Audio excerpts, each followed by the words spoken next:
I do not want to see any other man suffer. I do not want to see entrepreneurs suffer. When you get to that level, boy, I'm telling you, you can create things that you never thought possible. Hi, my name's Curt Mercadante, and I'm a husband, father, speaker, trainer, and disruptive entrepreneur whose mission is to save the world by helping individuals fight for lives of freedom and fulfillment. And that's what this show is about.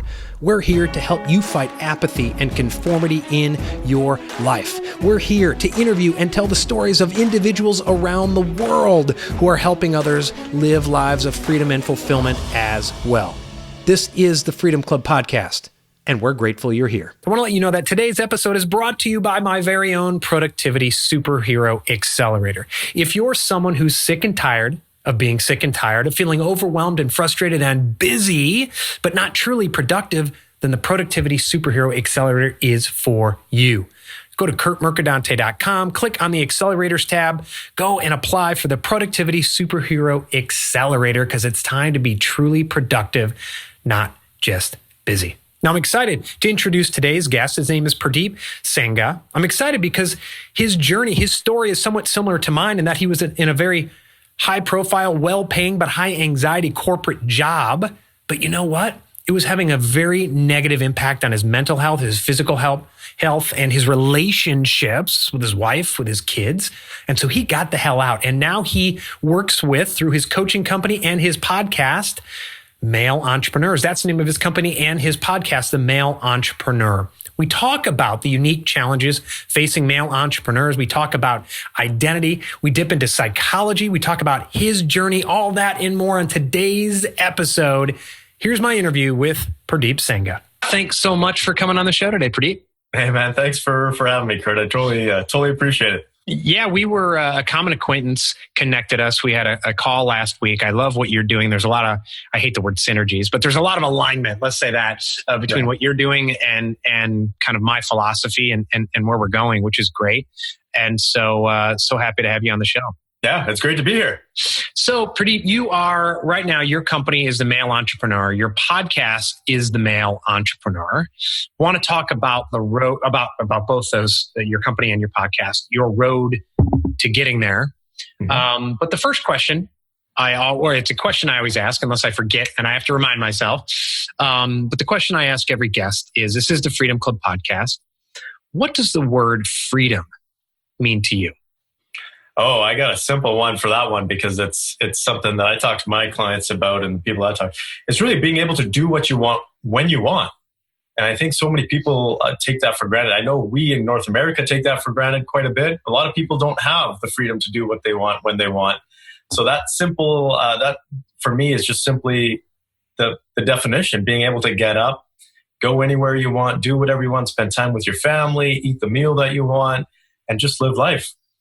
It's interesting because, a lot of people, you say that, and then, I will post something similar to that on LinkedIn as I post. And invariably there are people who come out and say, oh, no, that's me. That's the me generation talking. And, but doing whatever you want doesn't necessarily mean, you resort to hedonism and you're hurting other people. Mm-hmm. Right? There's a sense of individualism, I think, that in our society, going back a century, right? People have been taught to feel guilty sometimes about that, which is why you and I come to train those people in their 30s, 40s, and 50s. It's like, listen, it's okay to have a sense of self, right? Yeah, absolutely. I'm glad you brought that up, the caveat, not hurting others. I think that's the one thing to add in there is do things that actually benefit not only yourself but others. But you're absolutely right. I think most people do.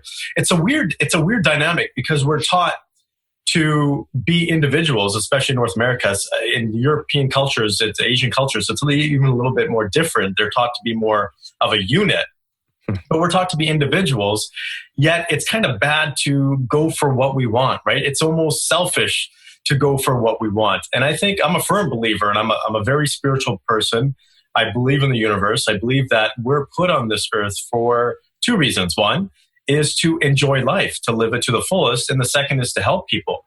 I think it's important to realize that if we don't get what we want in life, it's hard to give other people what they need. It's hard to be energized, because if we're continuing to give, you get burned out. And I think people know that as mothers, as fathers, as entrepreneurs, as professionals. If you're continuing to give and you're not recharging, yet there's only so much you can give.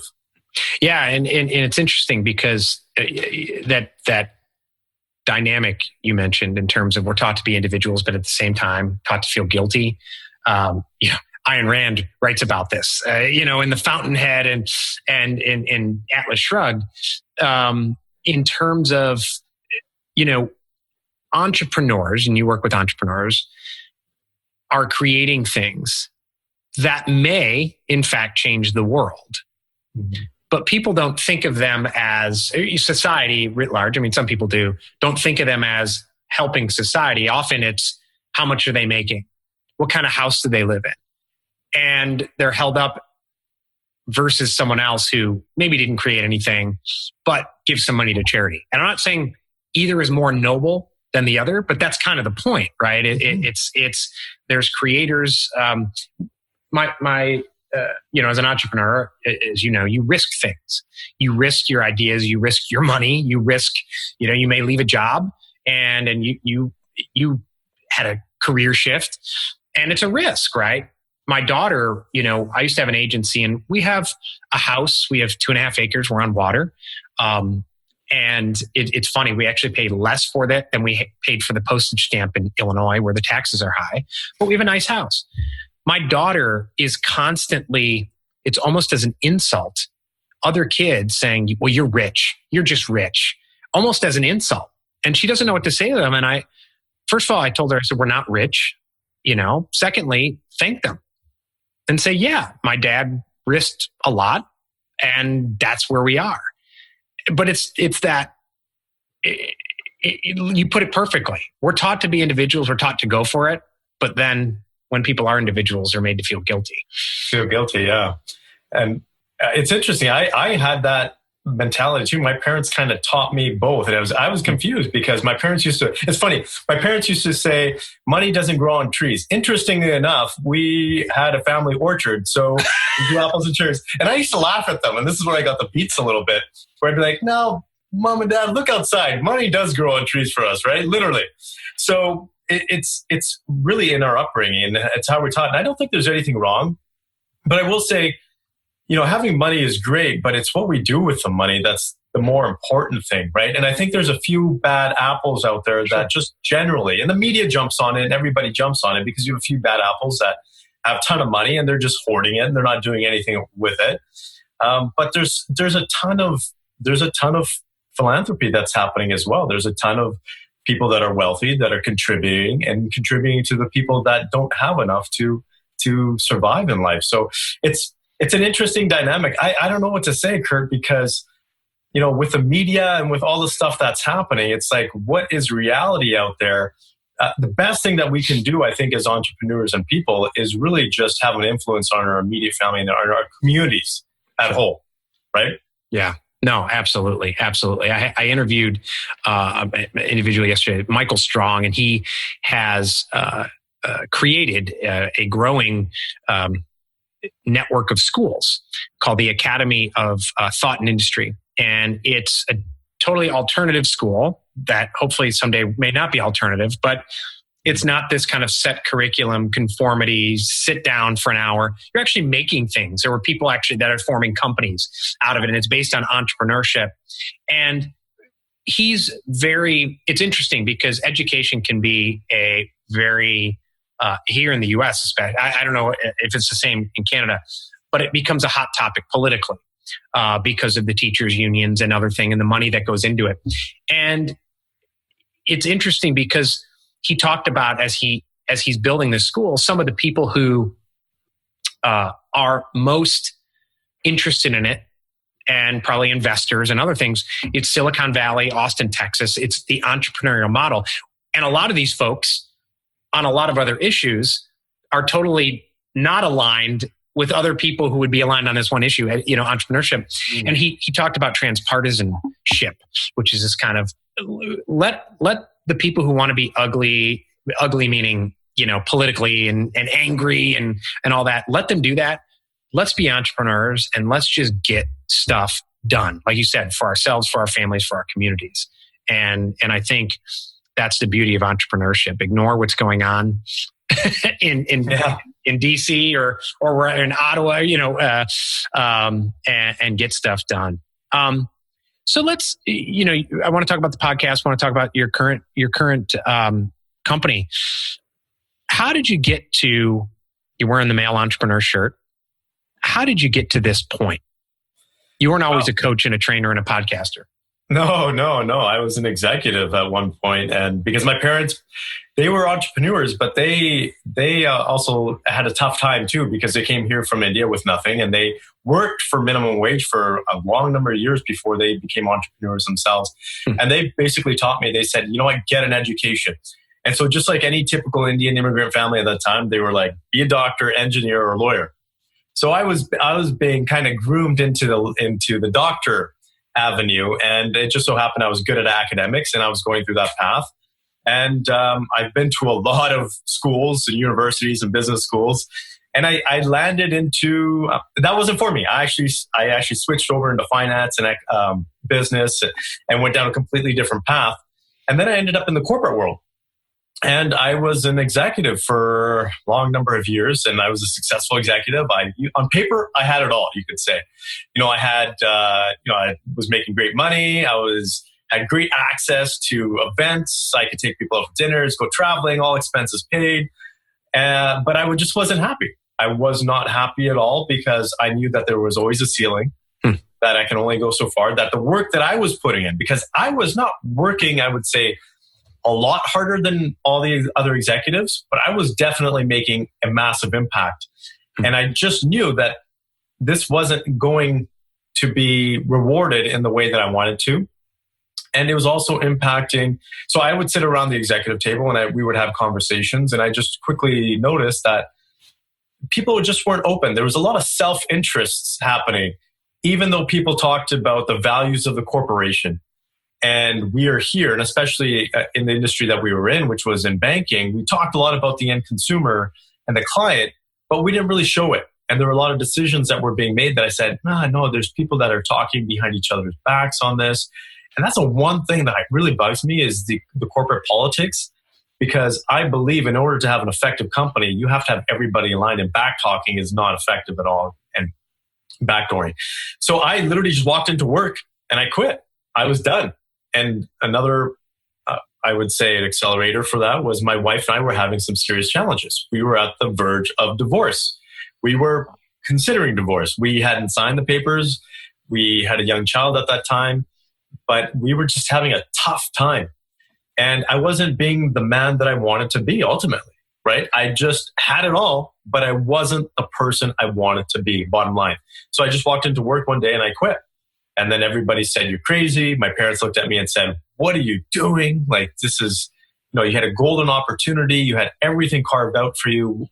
And it was tough, because I can tell you, about 2 weeks after I did that, at first I felt liberated, because I was like, yeah, you know what? I gave them the royal two fingers and I walked out of there.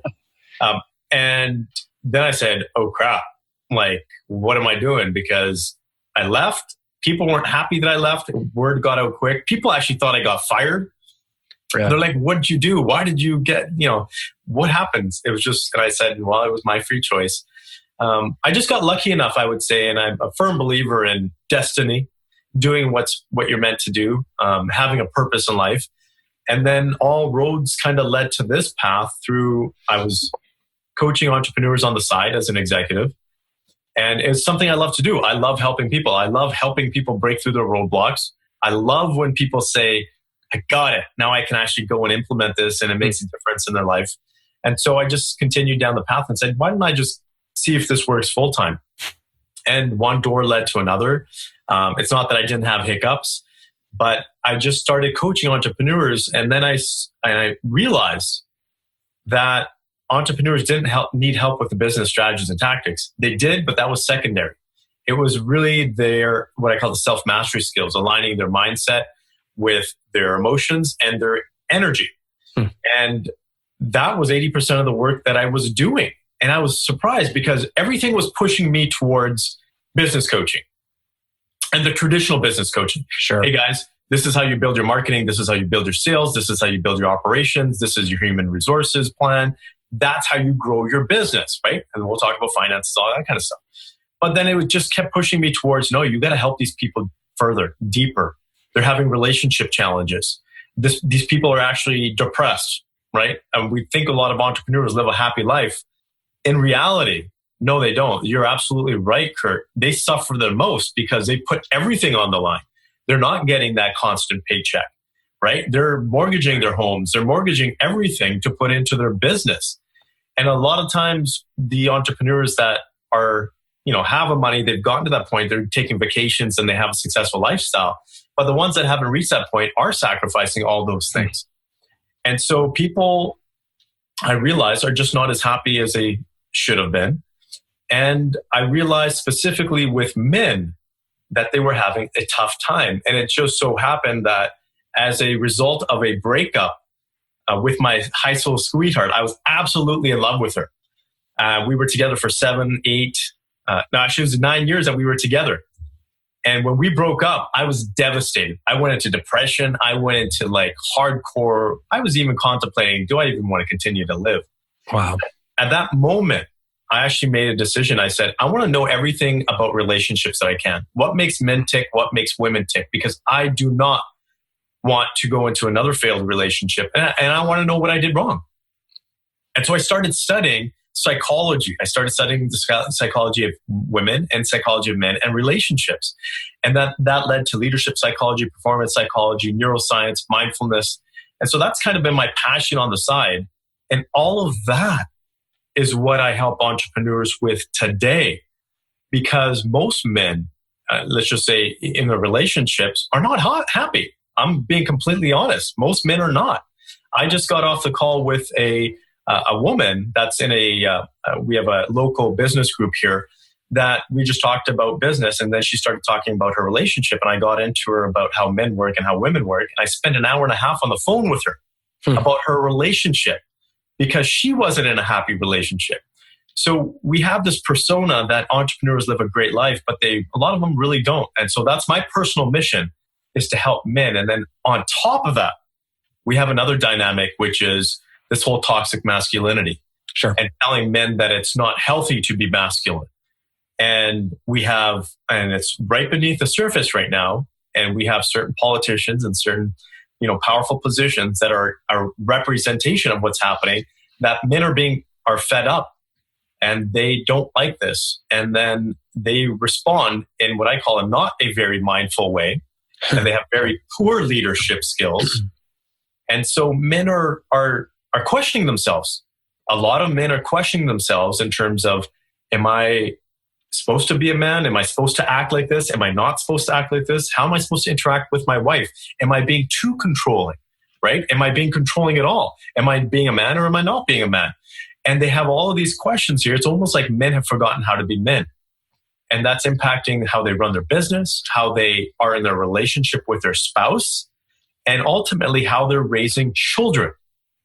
And so I'm seeing this impact. And this actually started, Curt, when I started studying relationships. Some of the top relationship experts in the US were telling me about the trends. And they said, Purdeep, watch the trends that are happening in society. And I said, this sounds silly. And I slowly started to watch it happen. And now it's actually happening where there's more. And you talk about this, Curt, which is absolutely amazing. And I think you absolutely should, is about depression and anxiety and suicide, because there is an epidemic out there. People are just not as happy as they used to be. Life isn't as simple as it used to be. And people are suffering. So my ultimate passion in life is to help men. And especially since my father passed last year. I'm sorry about that. Yeah, thanks. It was tragic. He passed from a heart attack. He passed working. He was by himself. Him and my mom actually had some interesting conversations the night before he passed. You could call it an argument. My mom didn't talk to him in the morning. She actually went to the temple for Sunday morning prayer. And normally she would take my dad. She didn't have a conversation. My dad continued to work. He passed away working. My mom came home from the temple and she actually was working on the orchard too. She was working 10 feet away from my dad for an hour. Oh, wow. Didn't know. And didn't know. And there's so many what ifs. There's so many, what if I had just had said this? What if I had got him to go to the temple with me? What if I had just said good morning? What if, just so many what ifs. Sure. But he was meant to go at that time. But my dad also faced challenges as an entrepreneur. So this is my passion, because my dad, his goal was to hit 65 and not retire. He would always continue to work. We still have a family business, but it was that moment for him that would have been, I made it. I gave my family whatever they needed. I built a life for them. Now I can relax and I can enjoy, right? It's that milestone for him. He was 64 and a half when he passed away. And so I do not want to see any other man suffer. I do not want to see entrepreneurs suffer. I don't want to see their children, their family suffer. So that's where I'm kind of leading from. That's excellent. And a lot of people I run across, I'm on a mission to banish the term work-life balance from our lexicon, because what a lot of entrepreneurs and executives alike, what they think of work-life balance is, well, I'm working on this project for the next 2 weeks. I got to put my head down. I'm going to work late. I'm going to ignore my wife or husband, significant other, whatever, and my kids. I'm not going to work out. But when that 2 weeks is over, then I'll come home early and then we'll go out for date. And the 2 weeks turns into months, turns into when I'm 65. And you are not the first person. I mean, just in my family, the people who were on that 65 plan of we'll enjoy life at 65, just in my family, heart attack, stroke, cancer, knee replacement, and to either them or their spouse.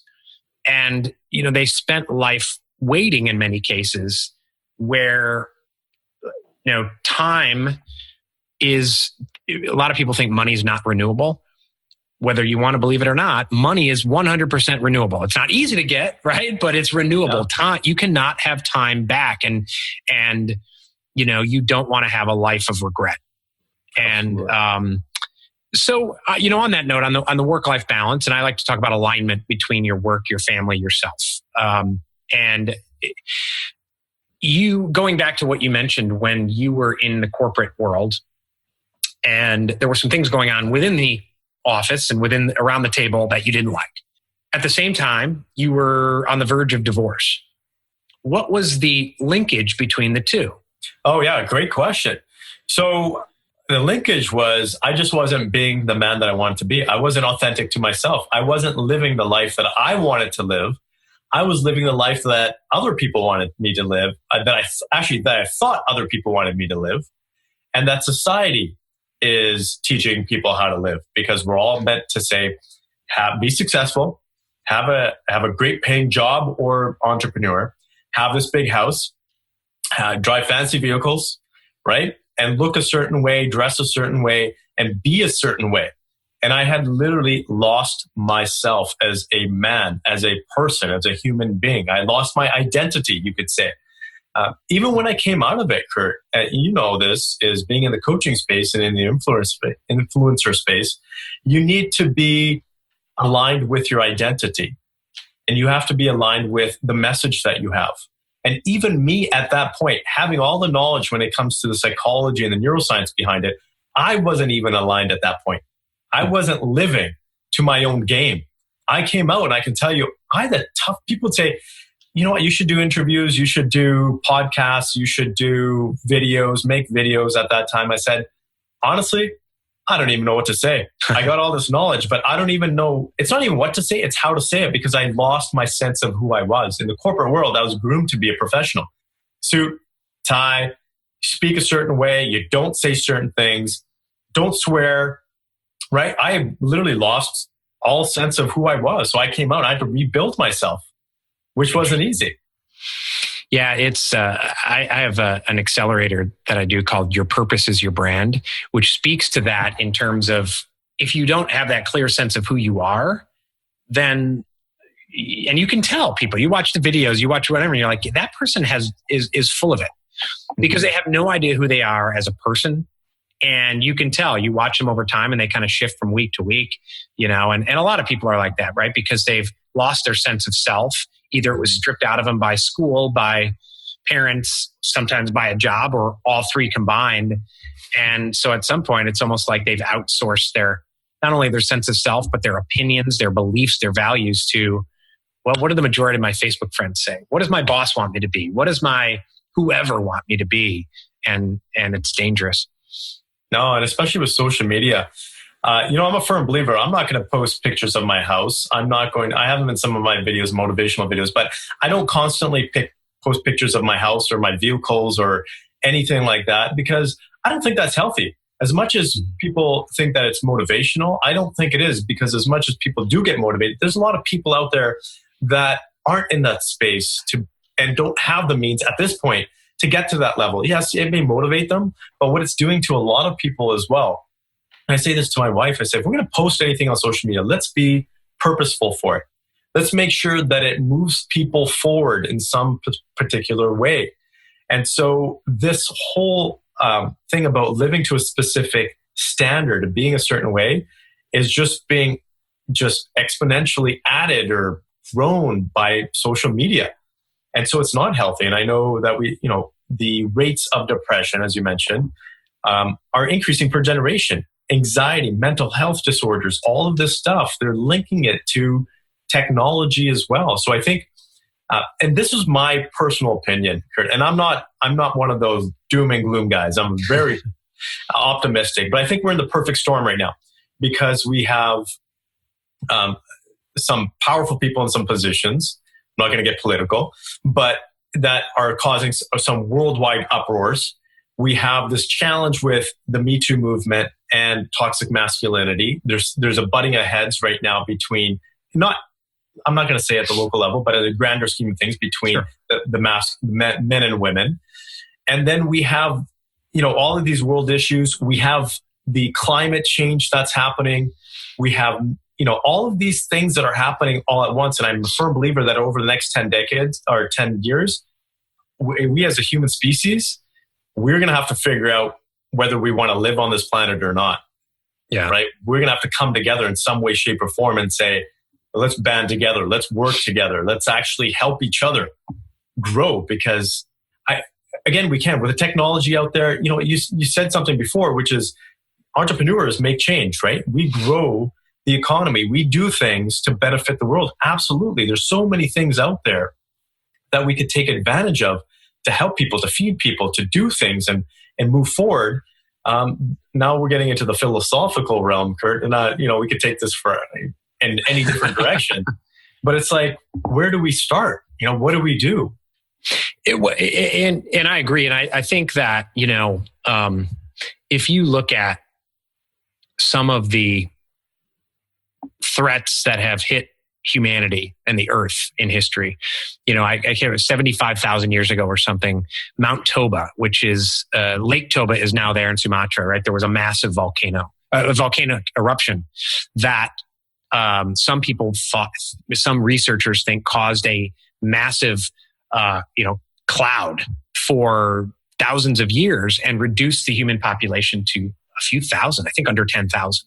Yeah, wow. And, that was not man-made, right? There was nothing that any of the men did, humans did, to anger the mountain. They probably thought there was, right? Yeah. Maybe they spent their time saying, let's anger the mountain less. Let's just not mess with the mountain. And you can't reverse time, right? You can't reverse the spin of the earth. And you apply that to today. And I'm not going to get political on climate change, people who are very, versus climate change deniers, right? I'm not going to get into that. But what I do know is, you look at someplace like, Holland. I'm probably saying this wrong. They have massive flooding. And instead of cursing the heavens and saying we're angering the world, they brought technology to bear, probably brought some entrepreneurs in, and they don't flood anymore. Yeah. Here in Charleston, we have flooding. Now, they built an entire city on landfill. So whether or not it's because we've done things, when you build a city on landfill, on an ocean, maybe there's going to be flooding. But they're spending all this money to lobby for changes in greenhouse gas emissions, et cetera. Where you're a city, maybe let's bring entrepreneurial things to view. And I think a lot of debates that are happening are to raise money on both sides. Mm-hmm. And it's like, if a Mount Toba was going to happen today, we have the ingenuity we're not going to stop it, but we can deal with it so we don't have a massive loss of life. But I feel like we're too busy arguing about it's going to erupt. Well, you're a climate change environmentalist. Well, it's not going to erupt. You're just a right-wing whatever. And it's like, in the meantime, you got the Elon Musks of the world, the Steve Jobs of the world. They're just going to go change the world. And so you mentioned about banding together. It's banding together, but also realizing the strength of the individual and entrepreneurs and allowing our superheroes to be superheroes to help save us all, if that makes sense. Oh yeah, absolutely. No, I totally agree, because the people that are going to do something are going to do something. They're the ones that are on a mission. They're the ones that are actually purposeful and getting the stuff done. And I think we have to thank them. So you're absolutely right. I think we need those people. I think we need more people to come out and actually express their superpowers and actually be those visionaries. Absolutely. On the topic of men, I feel like there's a middle ground that many people miss. Nuance in our current society is thrown out because you have to take a side, right? And even the issue of men, I don't even say toxic masculinity, just men is now a political issue. Yeah. And there are some people who think all men are guilty, and that when one person is prosecuted or persecuted unjustly, or maybe not justly, I've actually seen arguments that said, well, he's just paying for the sins of all men. I feel like, you mentioned suicide, and 7 in 10 suicides in the United States are men. They happen to be white men, but men 45 to 54. These are people who are not under the definition of privileged, right? Maybe they were privileged. They fall into the definition of privilege. Not all white men grew up with money, right? But the number 2, by the way, it's not even close, are like 85-year-old men. And it's interesting because I feel like there's this middle ground there's the John Wayne, I'm the strong, silent type, right? And there's that model. And then on the other side, there's the effeminate male, right? The opposite of the alpha male. And I've seen some debates where, well, can't you have a little of both, where you are strong, you're truly tough, tough meaning, you put your head down and you're tough on the right things, right? But you're not afraid to ask for help, because I think rates of depression amongst women are higher, but the suicide rate is much higher amongst men because women go seek help and men do not. And they think they have to be tough, but there's a difference between tough and stupid, right? You go and you work out through, there's working out through pain, through discomfort, and there's working out when you just tore your ACL and you're doing permanent damage to your leg. There's a middle ground here that I think doesn't get discussed a lot. Yeah, absolutely. And it's what we got. So, I talk a lot about the energies that are both masculine and feminine energies. Both men and women have both energies in them. And so it's like the yin and the yang. So every man has a masculine force in them and has a feminine force. Otherwise, you would be eating your children if you didn't have any feminine force, right? You wouldn't want to love. You wouldn't be connected. You wouldn't even have creativity, because the feminine force is creative. It's flowing. It likes variety, right? And it loves connection. That's what it's all about. The masculine force is very goal-oriented. It's very driven. It's very solid. It's very peaceful. And in a lot of ways, it's actually very monotonous and very boring, because all it does is focus on a task to get it done. So you have to have a balance in between to be successful. Now, heterosexual men have more masculine force in them, and heterosexual women have more feminine in them. And that's how relationships are actually built too, between a man and a woman. Now, I'm going to say man and a woman, but you can talk about a man and a man, because one man will have more masculine energy than the other man in those relations. But there has to be an attraction. There has to be what they call polarity. And so, yes, as men, we need to understand, just like there's different leadership styles out there. People say, be a leader. Well, there's actually dozens and dozens of leadership styles.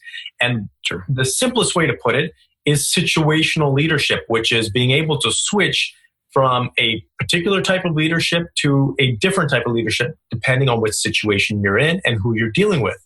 The same goes with being a man or even being a woman, because a man has to realize that, let's just say you're owning a business, that if you're in a business meeting and you're about getting results, you're talking about year-end numbers or whatever it is, strategic planning, you may have to put on more of your masculine side because you're driving your team.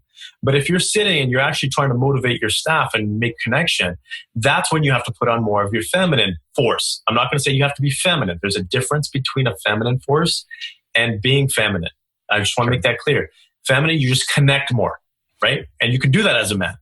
So that is important for men to realize. And what ends up happening is most people don't understand this. Most people haven't been given the awareness of this. So they don't understand the masculine and the feminine force and how they actually work. Just educating people will make them understand. Yes, men feel like they can't express themselves. Firstly, because their brains are built differently. Women's brains are actually built to actually connect the right hemisphere to the left hemisphere. Their emotional brain to their actually thinking brain. There's actually the corpus callosum in between, which is thicker, which means that they connect more. Men don't have that same thickness. So we don't connect our emotions to that same level. So there's a genetic predisposition to not be in tune with our feelings as much. And then forget about feelings. Women are grown up to talk about feelings since they were kids, since they were girls. Boys are not developed that way. Boys do not talk about feelings as they grow up. So they continue to go down that path. That is the biggest challenge I face. And I can tell you honestly that is one of the challenges I face in coaching men, because men will come in and they will talk about growing their business. But I have to break through their shell and make them realize that they're not growing their business because they have an emotional roadblock there somewhere. And it's not even just mindset, because mindset is built on your emotions. Everything that we do is built on emotions. And if you realize that, there's studies to prove this, that all your decisions are mainly built on the emotions. Your habits are built on your emotions. All of the stuff that you do is built on emotions. Then men their ears start to perk up and they say, okay, well, tell me more about it. If I'm not more emotional, that's not what I mean. I don't mean you sit there and you cry for, when you watch a sad movie or you're bawling your eyes out with your wife, but I mean, being in tune with your emotions is absolutely critical. Speaking to someone about your emotions, whether it's your coach or even your wife, I highly recommend that, even with your wife, because a lot of guys don't talk to their wife about their emotions and how they're feeling, whether they're feeling down. But that will actually connect your wife to you that much even stronger. And she will actually think of you as a more holistic man. And you probably have better sex as a result, right? So there's a lot of other benefits from that as well. And I know I'm kind of dragging this on, but there's so much I could say about this. But yes, men need to be more in tune with their feelings to have better businesses, have better relationships, be more successful. And if you want a powerful man, and this is what I teach, this is what I show, so I know this.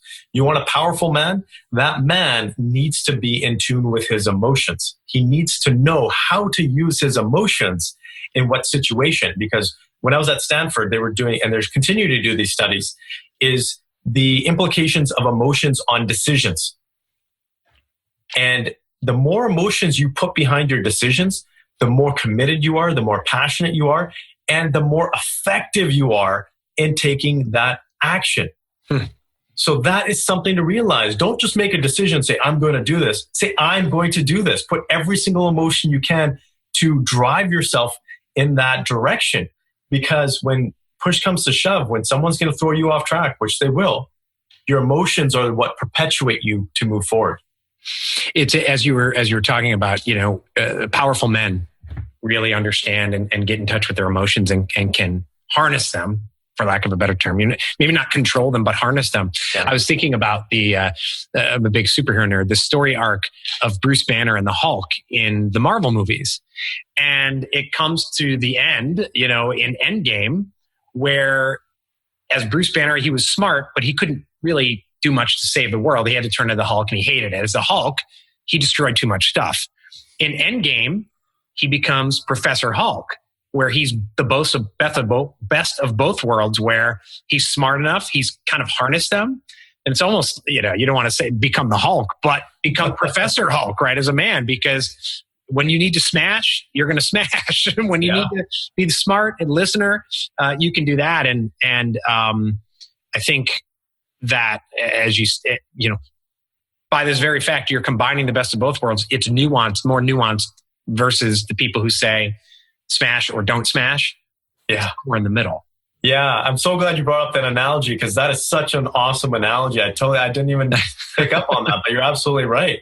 And so this is what I talk about is the inner force that we all have. You can play it off of Star Wars, but there's a reason why we talk about every human being. I'm going to talk about from a spirituality perspective, has a driving force inside of them. You can actually measure your energy levels and your frequency as a human being. There's actually Russian research and scientists that are actually proven this. Now, the United States is bringing some of that technology in. It's not used to the degree that it's used in Russia. For example, they will use it before they do surgeries, for example, because they want to see where your frequency is at. And if you're aligned in that frequency, if you're a peak at that frequency, they will actually operate because you have a higher chance of actually making it through. Wow. If your frequency is lower, it's not at that level, they will say, we will not operate today. So it's absolutely critical. People have to understand everything that you do is based off of energy. People talk about time being your most valuable resource. It's energy, because you can have all the time in the world. If you don't have the energy to be effective, you will not be successful. So energy is critical.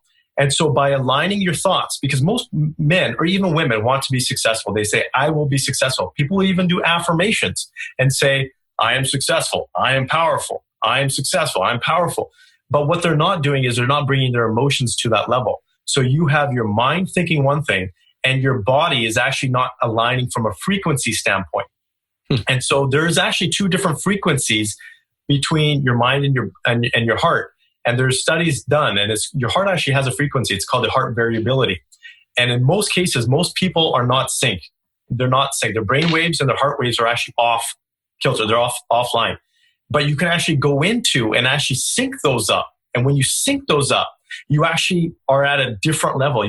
And people will do this through traditional mindfulness exercises and meditation. That's why I teach mindfulness as a core component of the work that I do.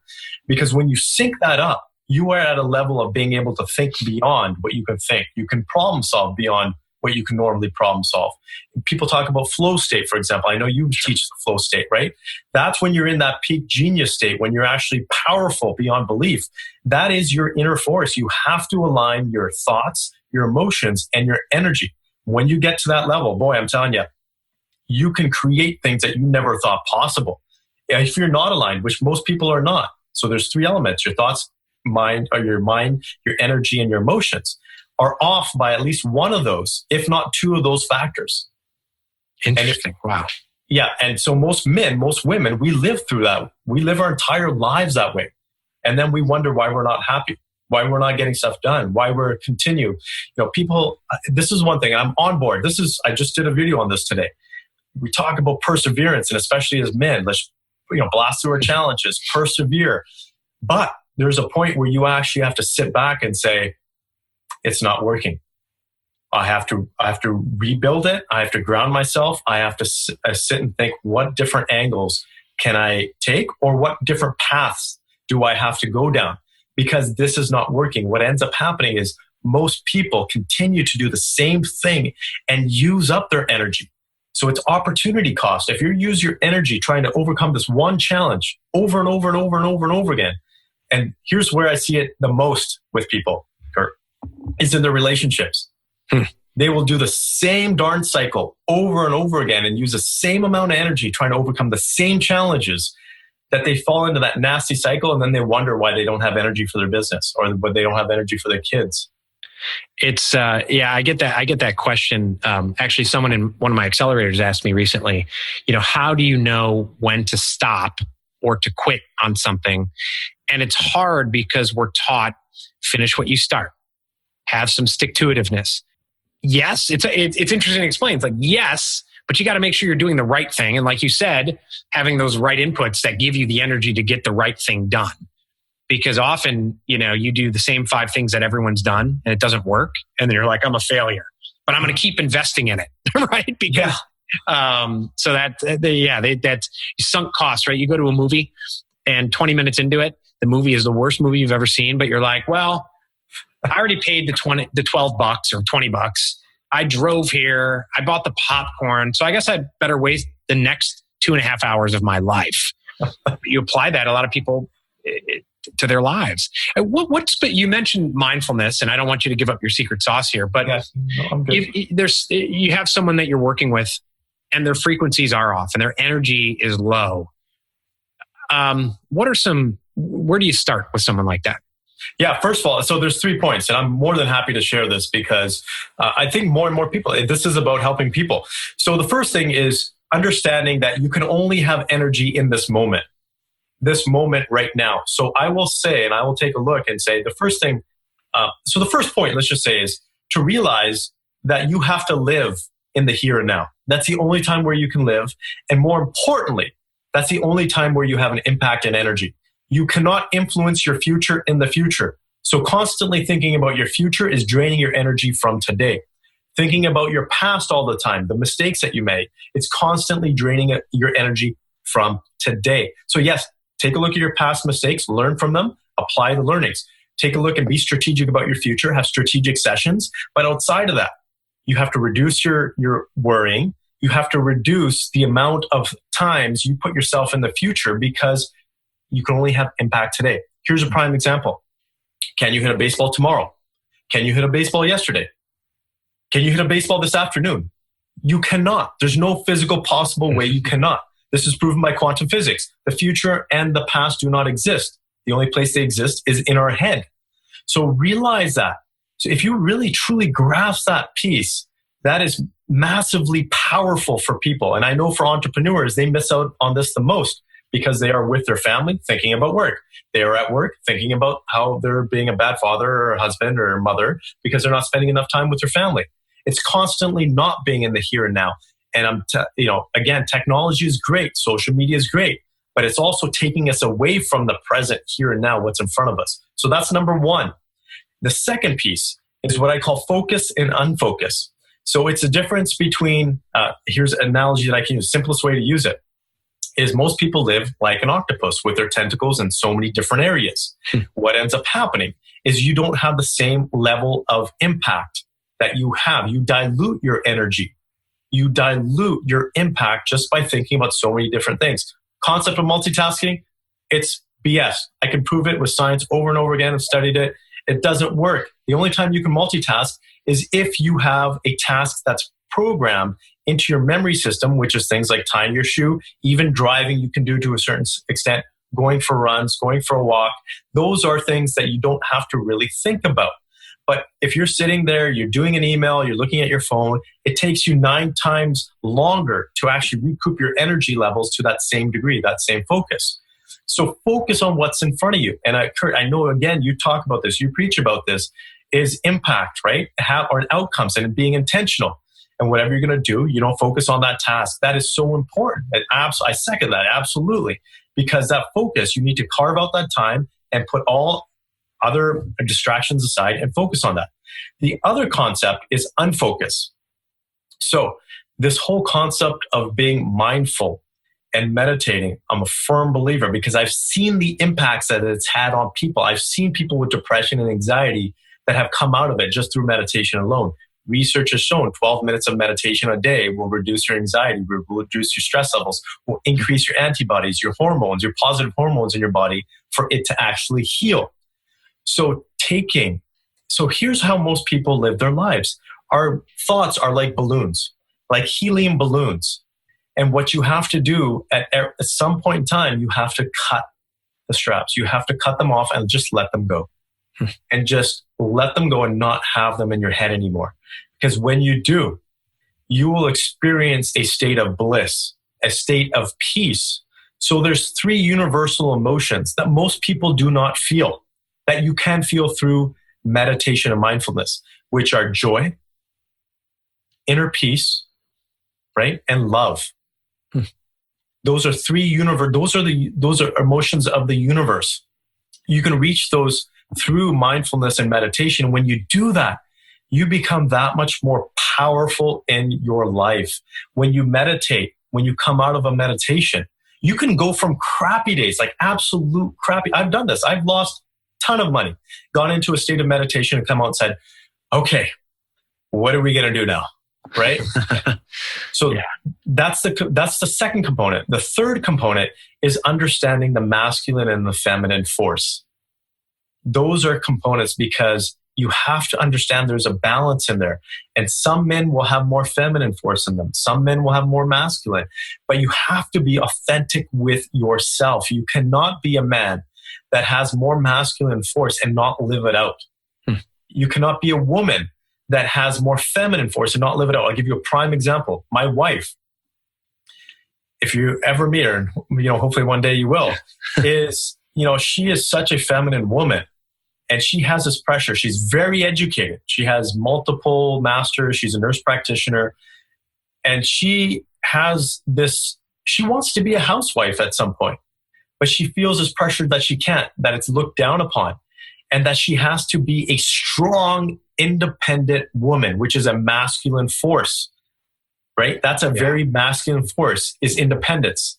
And she's been taught to be that way. And we've had to work through it to put her back into her natural state. And now she is happier. She is more loving. She is more free. We have a better relationship because of that. So understanding the balance between the two forces, the masculine and the feminine, being authentic, is what's going to create more energy for you in your life and be more mindful. So those are the three components of mindfulness. That's awesome. And I love that. My wife has a master's degree, and, we homeschool our 4 kids, and other people have made comments, oh, you're just wasting all that money that you put into the master's degree. And, it is a pressure. And, but she loves being a mom. She loves educating our children. She loves doing all that, but there is that push and pull that we all have, right? In terms of external pressures and expectations, external of either family, friends, or society. What do you, real quick on meditation? I have tried meditation, and I find that I get more stressed when I try to meditate. This is just a personal aside. People listening are probably like, what a weirdo.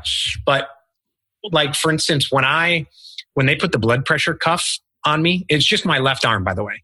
Yeah. I start to feel my heartbeat, and it drives me crazy. Like, my heart rate goes up. There are certain things like that. We were meditating once. I was in a session. She said, feel your heartbeat, hear your heartbeat. And oh my gosh, I had to leave the room. And so when I try to meditate, I find my mind spins more. But if I go for a walk, my mind shuts down. Does meditation does that not count? Does the walk not count as real meditation? No, walking meditation is a form of meditation. Okay. And that's something that's critical as well. Anything that you can really get out of yourself to actually experience a state where you're actually letting go of your thoughts, where you're not constantly thinking, is the most important thing. So meditation and mindfulness is, there's a fine line, and there's a little bit of a difference. Traditional mindfulness will be, okay, feel what's around you, take deeper breaths. There's, feel your heartbeat, feel all that kind of stuff. And then you go into a state of meditation, right? That is the goal. I would highly recommend trying to do traditional, because you're not the only one, Curt. My wife was like that. She was like that probably for the first 6 months. And I kept pushing her. I said, do it, do it, do it. One day you will have a breakthrough. She's had the breakthrough. And she's actually gotten to the level where my wife used to be a high anxiety person. She's no longer that level of anxiety. She still has a little bit, but it's not even nearly as close as it used to be. What I find is most people that try that, it's because they put pressure on themselves to try to do it properly. They're forcefully trying to do it. But I can promise you, if you continue to do it and just do it for a few minutes and then increase the time over and continue to do it, you will have a breakthrough at some point in time. And I can tell you, the moment that you have the breakthrough, because I went through this myself, right? I went through this myself. I just happened to do it a while ago, is you will feel the state of bliss, this inner peace, that you are going to be like, oh my God, this is something I have not felt before. And I can't even explain it's like all the weight off your shoulders has been lifted. It's like being completely free. It's like being yourself. That's what it feels like. And it's so, I could say it's so powerful, because you will come out of there and you will want it that much more. You will go into your next meditation saying, I want to get to that state again. So try it. Yeah. we'll get there eventually. Well, Purdeep, I want to thank you so much for coming on the show today. And there's people listening, men listening, male entrepreneurs, and they're like, man, I gotta find out more about Purdeep, and I want to work with him. I want to listen to his podcast. Where should they go? Yeah, simply, you can find my podcast and at the mailpodcast.com. Sorry, I should say mailpodcast.com. And the website is simply themaileentrepreneur.com. And I'm more than happy. I love helping people. So if you want to reach out, you can contact me directly just through the form, and I'll respond personally. Awesome. Well, Purdeep, thanks so much. We'll put all those links in the show notes. I appreciate you coming on the podcast. Yeah, thanks, Curt. Same here, man. I appreciate the opportunity to be here. So thank you. Thank you.